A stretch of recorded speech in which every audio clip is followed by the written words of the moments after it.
Imagine a world where every book you've ever read wasn't just a book, but a handmade masterpiece, crafted by hand, one letter at a time. This was the reality before the invention of the printing press. In the 15th century, books were rare, expensive, and only the wealthiest could afford them. But one man, Johann Gutenberg, changed everything with a simple yet revolutionary invention.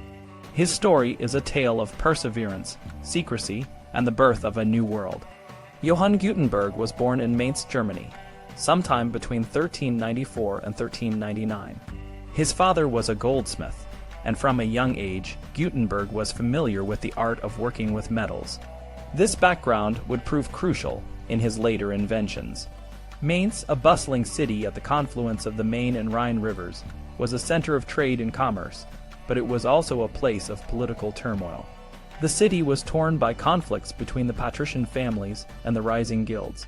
Gutenberg, born Johann Gensflesch, took the name Gutenberg from a family estate, a move that reflected the changing times and the need to align with a powerful name. Gutenberg's life is a series of legal battles and financial struggles. Most of what we know about him comes from the numerous lawsuits he was involved in. In one of the earliest legal notices, he was sued for breach of promise of marriage. This case, which he lost, was costly both financially and in terms of his reputation. During the trial, he called the plaintiff a poor creature, leading a life of lies and deceit, a statement that cost him 15 Rhenish guilders in libel damages.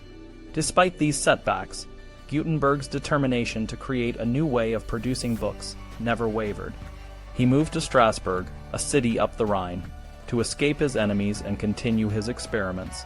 In 1438, he entered into a partnership with 3 Strasbourg citizens, who provided capital and agreed to keep his inventions secret. They planned to produce hand mirrors for pilgrims, but the timing was off, and the market for these mirrors never materialized.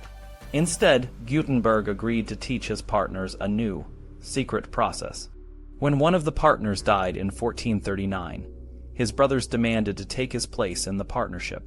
Gutenberg refused and the heirs sued. The court ruled in Gutenberg's favor, but the entire affair was shrouded in secrecy, and very little was revealed about his inventions. Gutenberg's next major breakthrough came in the form of the adjustable typecasting device.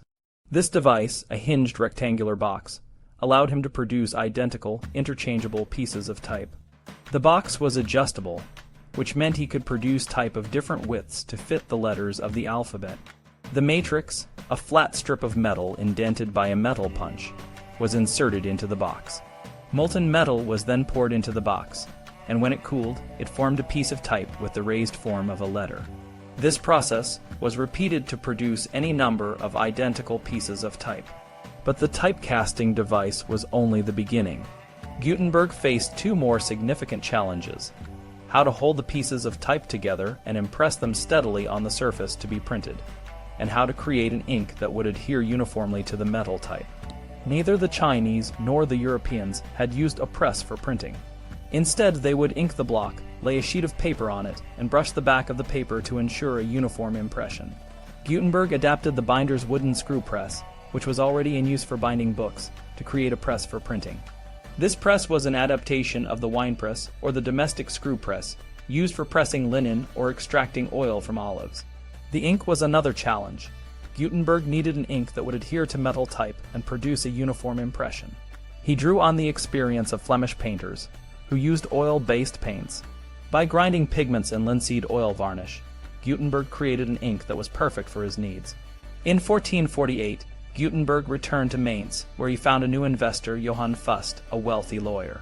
Fust invested 2 substantial installments of 800 guilders in Gutenberg's project. However, by 1455, Fust had still not seen a return on his investment and sued Gutenberg for repayment of his money, plus compound interest and possession of all Gutenberg's assets. The court ruled in Fust's favor, and Gutenberg was ordered to pay 2,026 guilders and hand over all his materials and equipment, including the pages and type of the Bible he had been working on for years.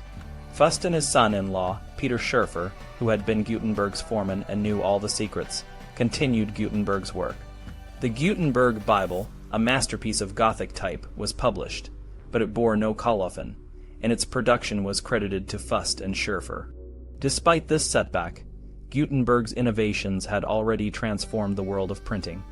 The heavy Gothic type used in the 42-line Bible was not well suited to other types of works, so Gutenberg prepared 2 more type fonts. These were used by Fust and Schurfer for an elegant Latin Psalter in 1457, and the Catholicon in 1460, a popular encyclopedia compiled in the 13th century. The colophon of the Catholicon, written by either Gutenberg or his successors, praised the new miracle of printing, emphasizing the role of divine assistance in the creation of this noble book. Gutenberg's life continued to be marked by financial struggles and legal battles. Despite his bankruptcy, he managed to persuade another Mainz official to provide him with a full set of printing equipment. Later, Count Adolf of Nassau, who had sacked Mainz, rewarded the destitute and nearly blind Gutenberg with a modest pension, including an annual allowance of corn, wine, and a gentleman's suit of clothing. For Gutenberg and his contemporaries, printing was not just a technology but an art. The early printed books were works of beauty, and the technical efficiency and clarity of impression were not significantly improved until the 19th century. The first printed book in Europe, the Gutenberg Bible, is still considered one of the most beautiful books ever produced. The printing press did not immediately put scribes out of business. For a while, there was enough demand for both handwritten and printed books. Scribes continued to cater to the luxury trade, producing deluxe volumes for the wealthy. Some works, especially those in Greek and Latin with limited markets, continued to be handwritten. Even after the invention of printing, many manuscript books survived from the second half of the 15th century. Some early printed books were so costly that it was cheaper to commission a manuscript. Manuscript copies of printed books were common, and some even reproduced the printer's colophon.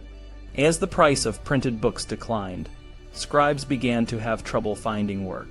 They sought laws to protect their monopoly, but these efforts were largely unsuccessful. In 1534, Francis I of France issued an edict suppressing the press in Paris, but it was never enforced. Scribes began to cooperate with printers, using the press to save labor and inserting printed sections into their manuscript books. Printers consulted calligraphers to design their pages to look like manuscripts, and some early printed books were doctored with erasers and paintbrushes to give them the manuscript look. In the early decades of printing, there was a competition between the handwritten and printed book. Some bibliophiles, like Matteo Battiferri of Urbino, edited printed books, but also took the trouble to illuminate their own vellum copies by hand. They replaced the word impressum, printed with scriptum, written on the colophon, revealing their attachment to the handwritten book.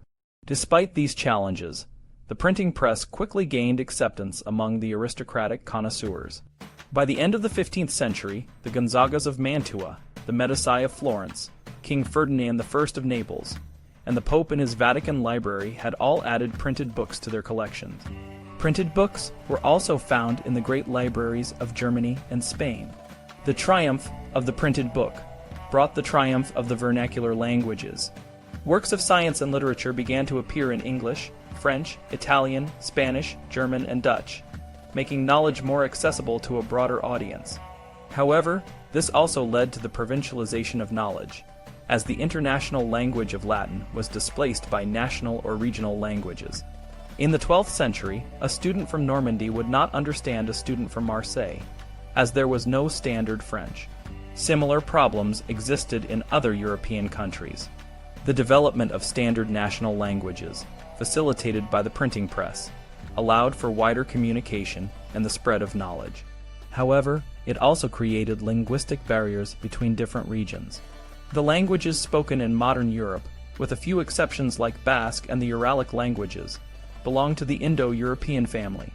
At the end of the Middle Ages, these languages were fragmented into countless local dialects. The Germanic languages, spoken in the north and east, eventually became Icelandic, English, Dutch, German, Danish, Swedish, and Norwegian. The Romance languages, derived from Latin and spoken in the former Roman Empire, became French, Italian, Spanish, and Portuguese. The printing press revolutionized the world of books and knowledge. It made books more accessible, cheaper, and more abundant. It democratized knowledge and broke down the monopoly of the scribes. However, it also created new challenges and barriers. As knowledge became more accessible, it also became more fragmented. The printing press, a simple yet revolutionary invention, changed the course of human history, and its impact is still felt today. Thomas Carlyle, writing in 1836, recognized the profound impact of Gutenberg's invention. He said that the man who first shortened the labor of copyists by the device of movable types was disbanding hired armies, cashiering most kings and senates, and creating a whole new democratic world. The printing press, indeed, was the art preservative of all arts, and it continues to shape our world in ways we can barely imagine.